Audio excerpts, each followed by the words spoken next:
Hey everyone, welcome to Moving Matt. We do all things cameras with a dash of vlogs and a little bit of travel. And this is Camera Wars, the show where we give you the latest camera news and let you know just how the battle is heating up. First up, do you need a hero?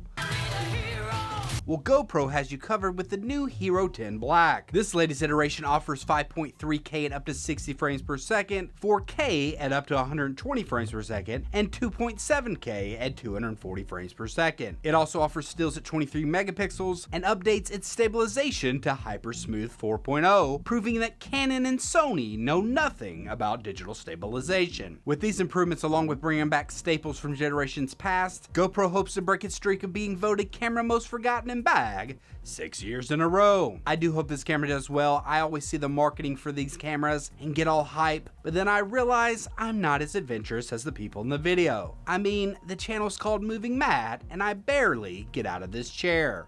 And judging by America's obesity levels, I know a lot of people can relate. So GoPro, good luck with this camera. You have a lot of hurdles to overcome, but I'm rooting for you.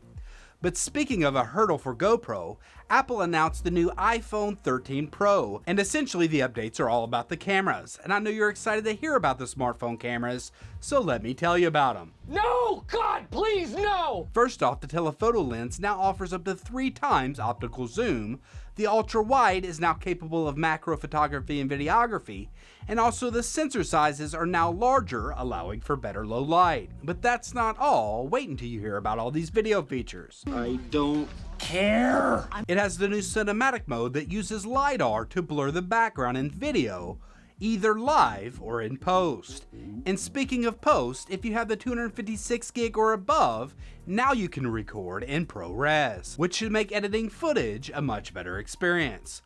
Look, I know a lot of you do not care about a smartphone camera, and I do understand that, and I think these features as of now won't work as advertised, but I will say that if you look at the improvements that smartphone cameras have made over the past 10 years, it's absolutely insane. I just hope that innovations like these are not being ignored by the major camera companies, and they continue to adapt and evolve at an even faster pace than they already are. I also think that it should be a reminder for anyone that considers themselves a creator, and so I'm kind of talking to myself here as well, that it's very important to focus our attention on composition, lighting, storytelling, and other pillars that make a good photographer or videographer, because as the tools of this trade become more democratized, it will be those skills that continue to set you apart. I don't mean to get too serious here, but those are just my thoughts on the situation.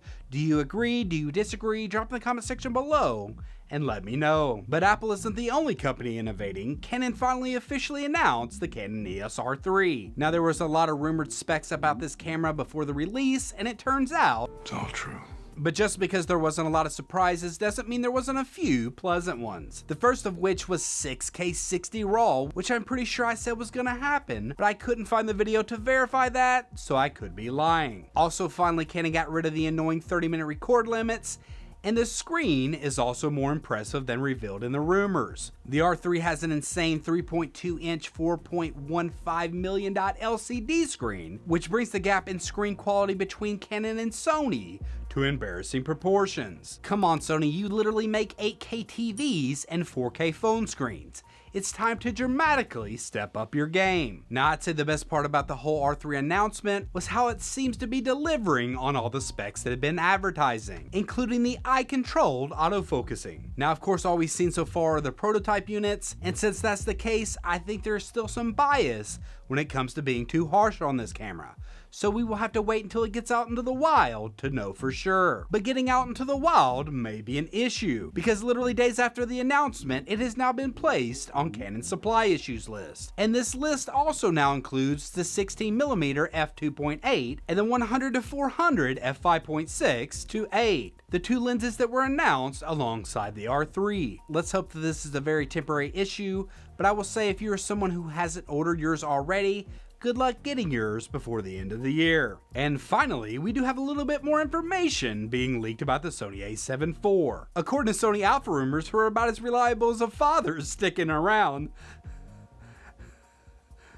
The A7 IV will have the same body design as the Sony A7 III. No shit. Now before you go thinking I clickbaited you, which admittedly I may have done a bit, This is bullshit. I would also like to add that apparently this will have a full-size HDMI port, which is still very much up to debate, and I wonder what that means for RAW support. Personally, I love the body and button layout of the Sony A7 III, and I found it even better than the Sony R4, which it is modeled after. So I really hope this rumor is true, and I do think it is very interesting that this is the third or fourth week in a row that we've had a little bit more information about the A7 IV. And that gives me hope that this may be actually happening soon. On top of these latest rumors, we've also heard that this will have a 33 megapixel sensor, shoot 4K 30 that is downsampled from 7K, and have 5.5 stops of IBIS along with active stabilization. Granted, this is all coming from Sony Alpha rumors, so who knows if this is all actually true. But what do you think? Do you think these specs sound legit? Do you think it's coming soon? Drop in the comments section below and let me know. But that is the current state of the camera wars. If you've liked this video, be sure to give it a thumbs up and consider subscribing. And until next time, peace.